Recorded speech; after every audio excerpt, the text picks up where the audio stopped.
Okay. I am, and I'm All ready right, to you're go. there. Let's go. Okay, Bernie will be right back. So first, comments, suggestions, petitions by residents in attendance regarding items not on the agenda. Darrell Cook, South Walnut Street. This may sound like an old comment, but it's a new one. Has anything changed recently with private property enforcement?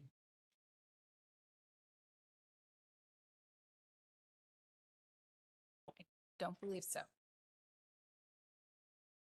All right, I have been asked to move up item 4C just because of our timing here. So 4C is the agreement between the Borough of Westchester and the Business Improvement District signs at Chestnut Street Garage.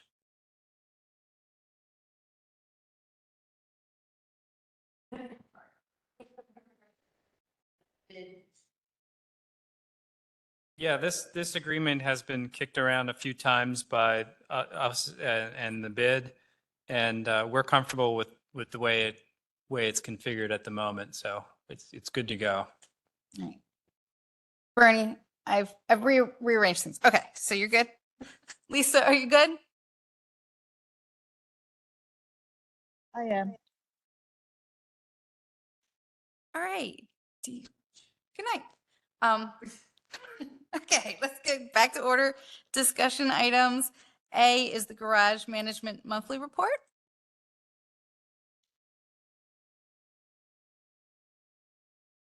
Good evening, Forrest Freeman with Reef/Impark.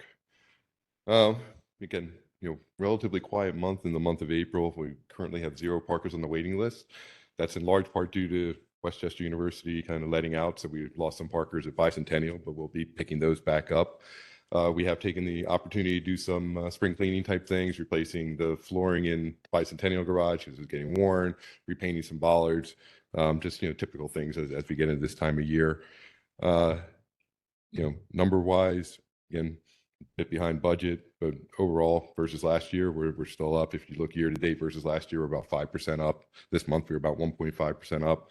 Again, working to figure out ways to bring in additional revenue to close down that gap.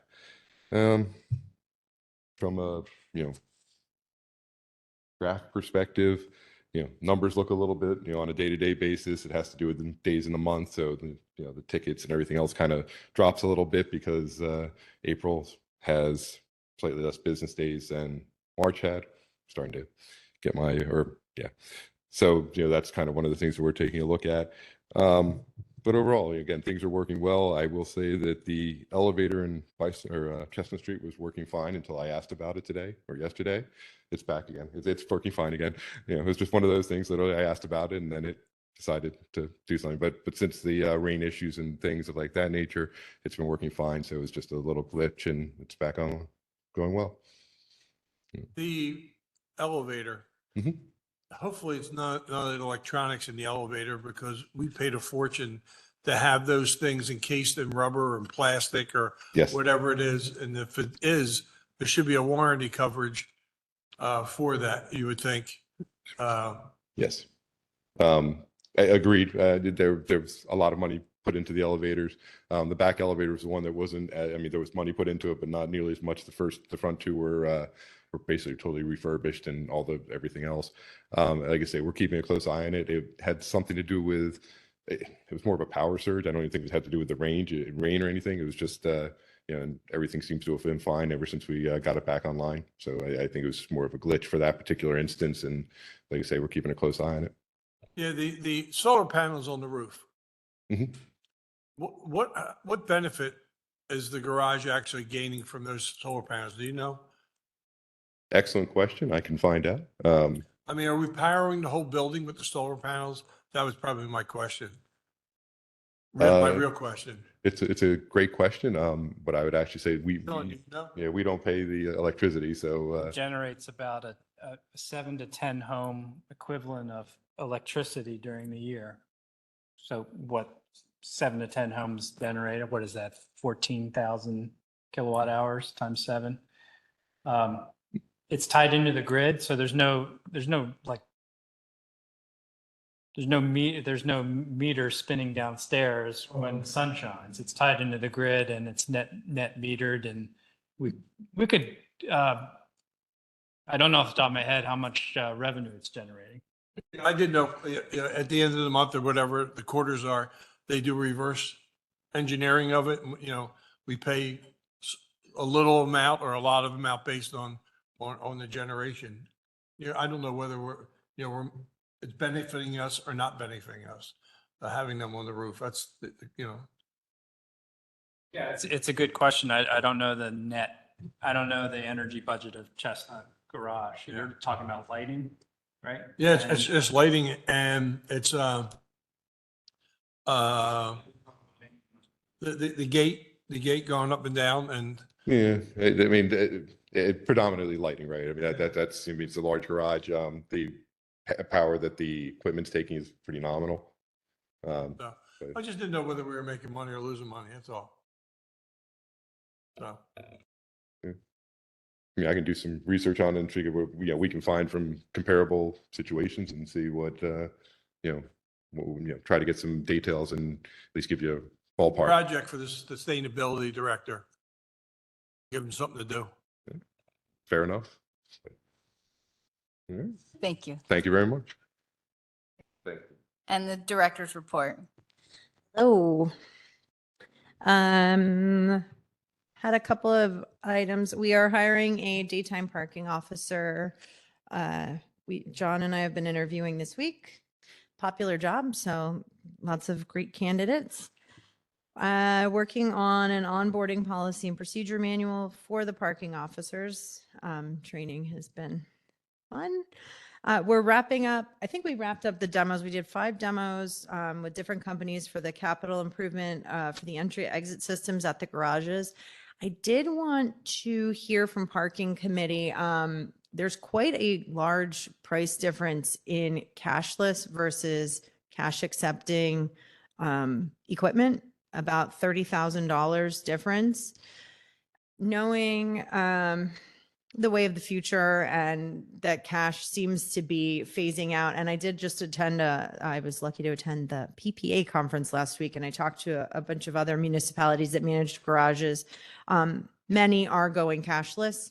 So I wanted to know what your thoughts would be on implementing a cashless garage payment system.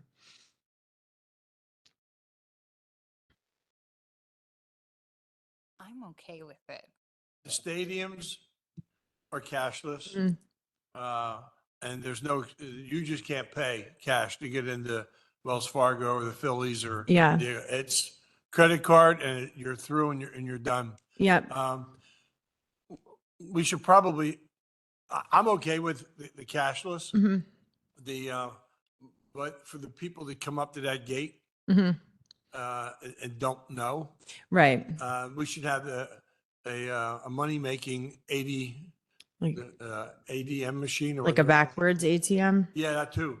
Yeah, that way they can get a QR code, which I learned what the hell that was tonight, and they can go through the, pay for it with the QR code. Yeah, on the ground floor or something like that. Yeah.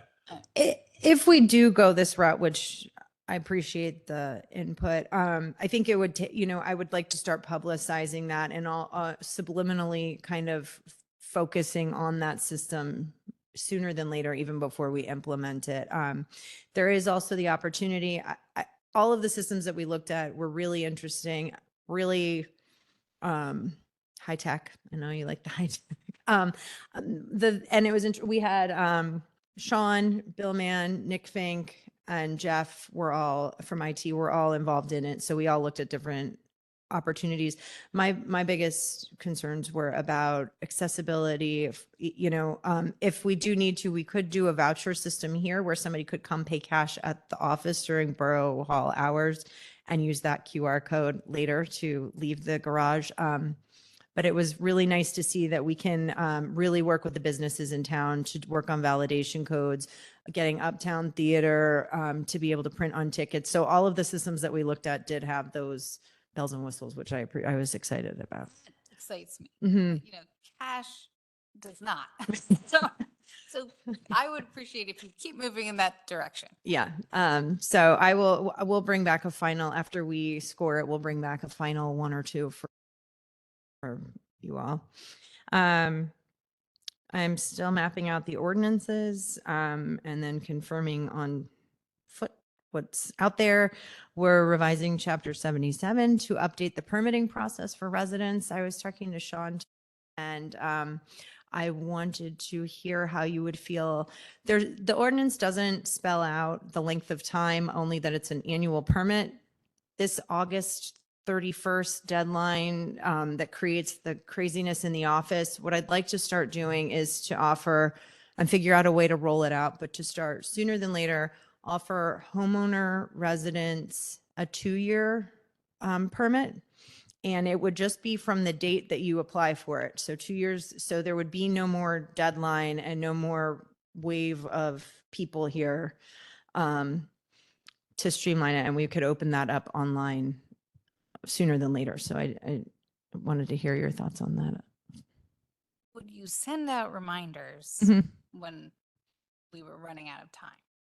Yes. Yeah. And the online system's great. I test it every once in a while, so I'll have them write me a ticket. And if you register your license plate, it also tells you if you get a parking ticket. So there are ways that we can notify residents that their permits are expiring. And so then you I need a reminder. a reminder. Yeah. I think a lot of people do. So I'm just trying to get away. I want to make it easier for residents and I want to make it easier on the staff so that it's not such a nightmare of permitting. And now that we don't have the stickers and it's not a certain color, it doesn't really matter when you do it. Cool. Cool. Speaking about cash, I did just want to again drop the hint. The coin collection, what a pain. I've never experienced anything like this. So I just wanted to plant the seed since we're going to start doing budgeting sooner than later, that if you have it in your heart to go at least to kiosks downtown, and we can start moving away from these meters, I think I would really, I'd love you guys. I would just, I'll buy you a Starbucks. Mr. Metric has his own method of what he likes. He wants to keep certain things in certain places so people get used to doing the certain things all the time. That was his mantra. But we didn't have the money to buy the kiosks, and Barbara Leonti, we went out, we were going to borrow the money. Mhm. And I don't know whether it was pre-COVID, post-COVID, I don't remember. But it was $244,000 to buy enough kiosks Mhm. to do the downtown. Mhm. Of course, today it's probably double that. If you hear the concrete from the Minor Street and Market Street or whatever. But and they break down less Mhm. and they're a lot easier for everybody to use as long as the sun doesn't beat on them. Mhm. You can actually see the screen. Yeah. Yeah, strong favor of the kiosks. Yeah. Yeah. I would also like to, I think if we implement some signage downtown and just kind of push the fact that there is an app that you can use instead of coins, that maybe people will stop, just remember that that's easier than messing with the coin jams. So I'm going to start doing some psychological. Meters do we have? 2,400? No, I forget how many now. I have a list. 100 deployed, yeah, How many? around 400 deployed. Like Okay, so if we get 600 stickers made and fluorescent orange, to walk around and put them on. for the app. Yeah, Oh, yeah. I think there's app stickers on them, but I think if we just have them you can't read in them. town. Oh, yeah. Well, They're in places that you don't think you need to look. yeah. So if they're right on top of the glass, Yeah. we'll see it. So, and I won't take them off, I promise. I'll put it right over the coin hole. And then as we talk about the budget, I do just want to, I would ask that you guys start considering anything for parking committee that you're hoping other than kiosks for capital improvements for next year so that we can start budgeting for that, like license plate readers perhaps. I like the idea of license plate readers and wayfinding signs. And if you can make the kiosks work, I am in 100% support. So I do think ideally just at least where we're shutting down, since there's all of these restaurants where you're kind of sitting with your back in a meter at this point would be nice. So I'll bring you some numbers. As far as revenue goes this month or last month, meter revenue was down a little bit. I'm guessing that was from weather, but also from the parking decks going up or the restaurant decks going up. But ticket revenue did increase a little bit, so we're working on that. That's my director's report. all right, then let's move on to discuss the use of borough parking lots. And Sean, I don't know if you want to chime in on this. We're looking at, we have a few, knowing that permitting season comes up in September and we have leases with many different local groups for different lots. We thought it might be a good time to discuss how we want to continue these. If we want to continue leasing out, not necessarily the lot 6 for the county, but like lot 5, they rent, and I just forgot the number. I think it's 18 spots they lease monthly for the Methodist Church. Lot 10 has a lease with, just forgot his name. Is it Con? The Growers Market, but there are spots that were leased, I think, starting with the construction of the corner. Eli Khan was renting them for 44 West. Right. Because he was supposed to put underground parking. hmm And what he did was he leased, I don't remember, 58 spots maybe, was it? I forget the number. I'm, A whole lot of spots with it, 44 West, mhm, this one block down, down Church Street. mhm. So Eli was Right. rents that, so. Can I add a request for budgeting? Mhm. I want that lot to be tiered. Lot 10. Mhm. Okay.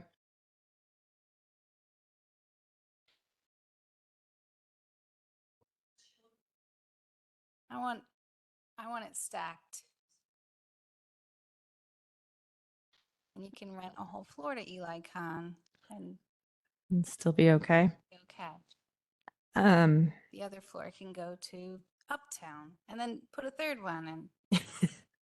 well, the question was, should we be considering at this point, knowing the lack of parking and knowing the transient parking that we want to bring into town, should we be looking at putting kiosks and fully kiosking these and no longer leasing them to specific businesses? Because these are long standing. I don't know how they, I understand the construction one.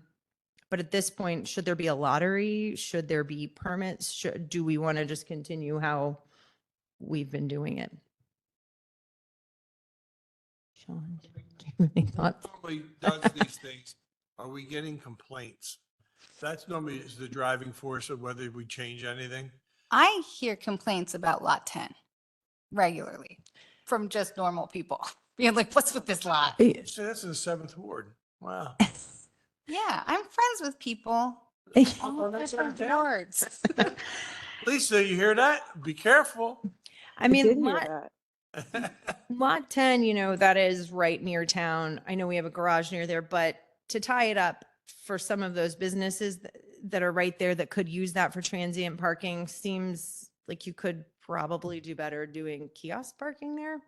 I think lot 7, a couple blocks down from the discussions we've had internally, is almost pointless because all of the permitted people park on the meters over there and in that lot. So we make little to no revenue in that lot. So that's another discussion. If you have a permit in that area, you can park at those meters for free. So I think a lot of people just do that. Yeah.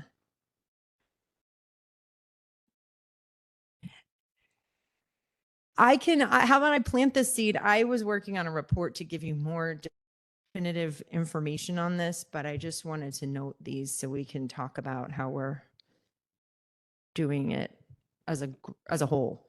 That doesn't make sense to me, that you can use your permit part, your sticker to occupy a cash revenue spot. Yeah, like those meters on Chestnut Street, behind St. Agnes. Yeah, yeah. Those can be permit parking. So from what I understand, there's somebody locally that has like 5 cars and he parks them there. So, He does. yeah. So, Yeah, yeah. Huh.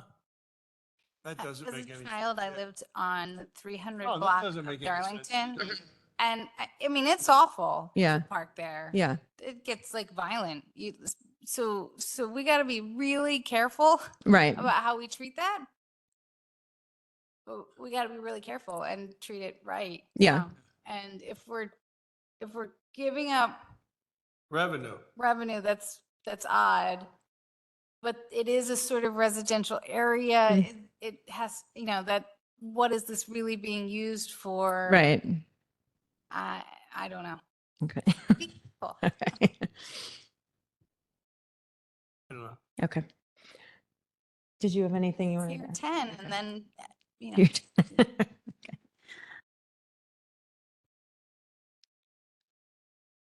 Okay.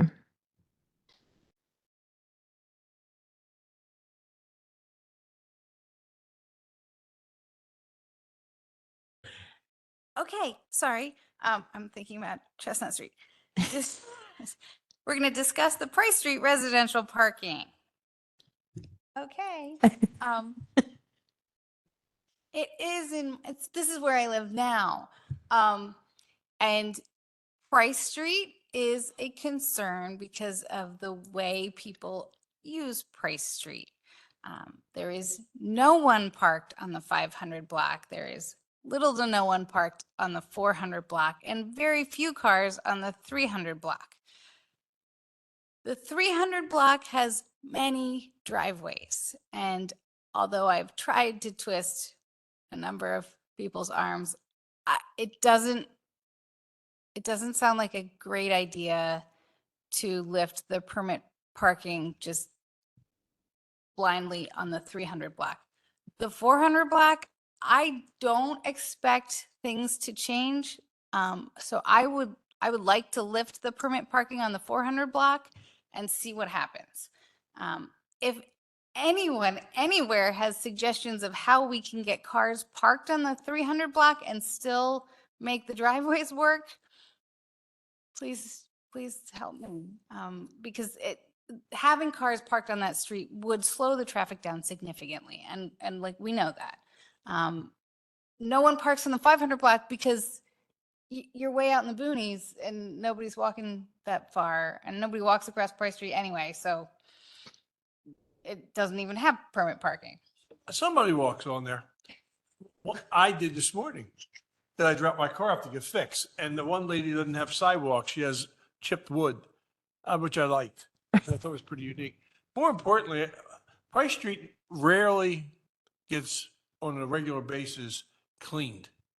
There's no street sweeping on that street either. So it's up to the residents to make sure they keep the streets clean. Every once in a while, if the street sweeper has a couple extra minutes, he may run down Price Street, but it's one of our biggest thoroughfares. And Yeah. I think you'd want to keep it cleaner. So First, does everybody want to go down the path of lifting the 400? Sheila? I do. Lisa? she'll get the phone call. Okay. So Not it. Okay. So is there, do we really think that it's going to slow down traffic?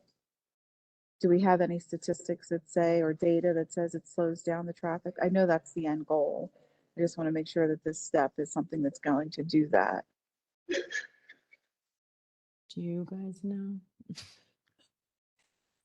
I have read this in traffic calming studies. Now I was talking to someone who lives on the 200 block of Price the other day, and he said, honestly, the cars drive just as fast on my block, and it's terrible because there are cars parked there.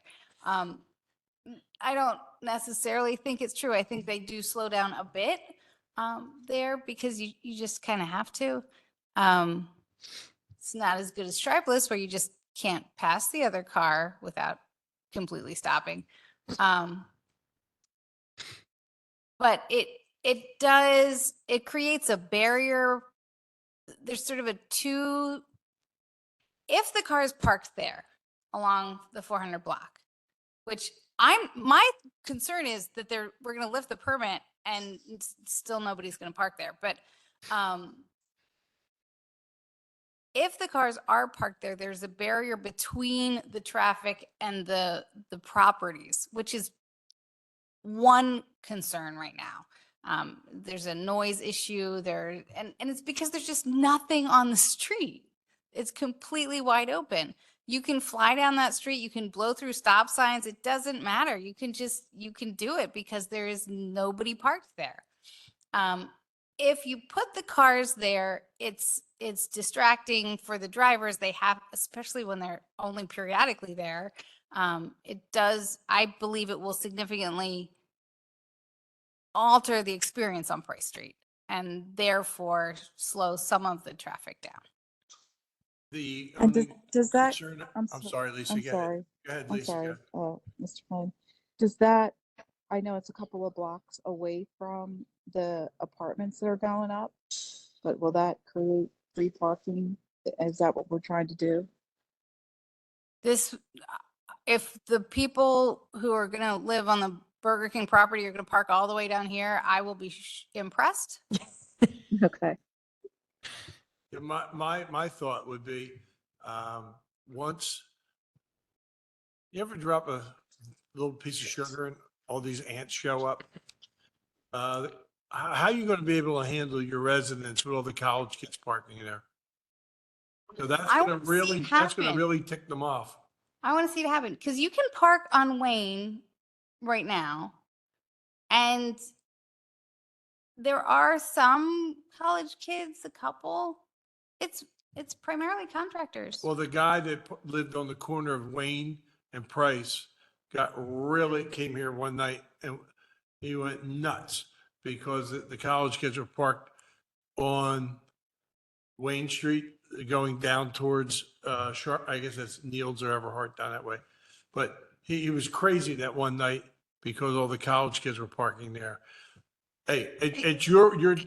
So- The only thing I'm worried about is the college kids warehousing their cars there because they don't have to move them on 8 to 11 to do any street sweeping. They'll just be there all week long, sitting there. We So, will take it then. Well, so the second part after we determine this, we did have a request and I did talk to Public Works. That is part of the Wednesday, Thursday sweeping route. And so it wouldn't be a problem if parking committee is okay with it, that we would add the north and south side to the Wednesday and Thursday street sweeping route because it is supposed to go from one end to the other. So Public Works was fine with that. I already modified the ordinance so that could go on the Public Works agenda if you also wanted to add that to the street sweeping. Yes, please. Okay. But then the lifting, do you want to, I guess it depends on what Lisa says on how we're going to move, right? You're not into it. Okay. Lisa, you're the tiebreaker. Oh, and one other thing, I have had people on the 400 block ask me to lift this. That was my next question, Sheila, so thank you. If we think it's gonna make a difference in slowing down traffic, residents are asking for it, it makes sense. The majority of residents. There are definitely residents who are not in favor of it, but I've been asked by more than one to lift it to at least see what change this is going to make. We can always put it back. Yeah. Okay. Okay. So I will work with the solicitor on modifying the ordinance to lift it on the 400 block.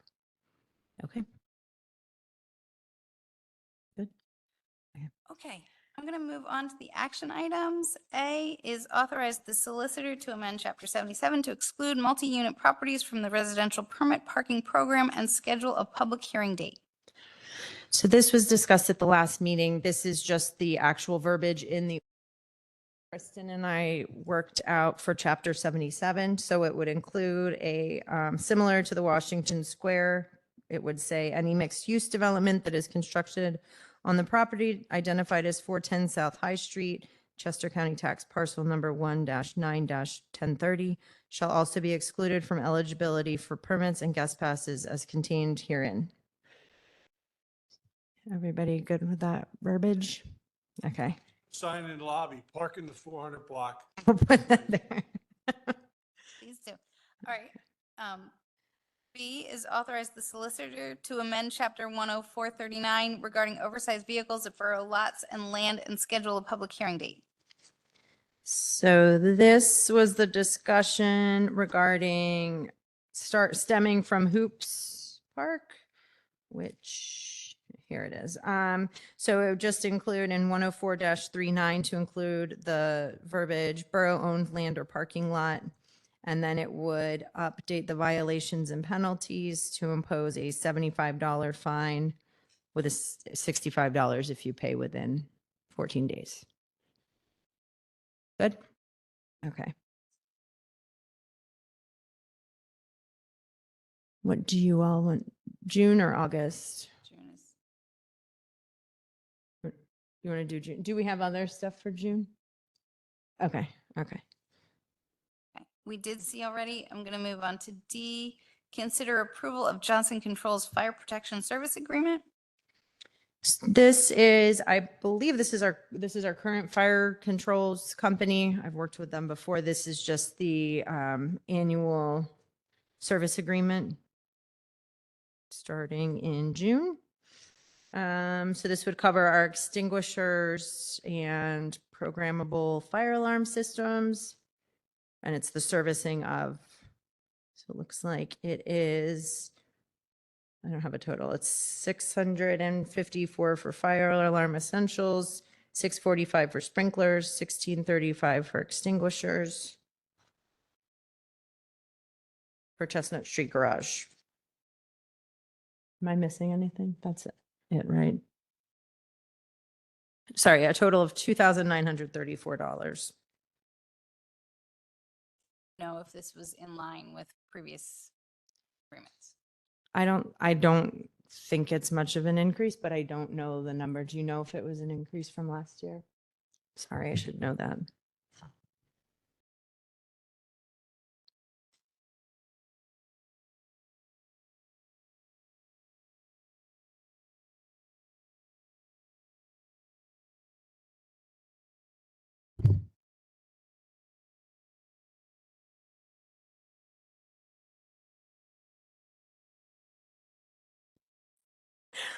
I should have looked that up. I'm sorry. I know. Okay. E is the notification process for ordinance 202211 Adams Street. This was discussed at the last meeting. I just said that I would leave it on the agenda and standing until we have a decision for the land development plan. Please leave it there. Okay. Keep bringing it up. We will I don't table. think we're going to do anything with You it woke tonight. up Darrell Cook, just so you know. He was sound asleep. Approve the minutes also? Okay. Lisa, we're good? Yeah. Yes, I'm good, thanks. Okay.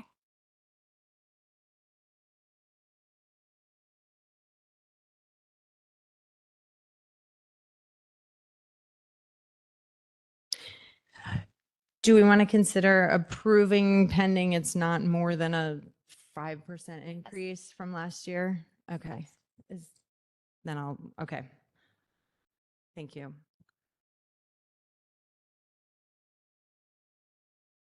Is there any other business? I'm going to adjourn this meeting. Thank you. Thank you. Patience tonight.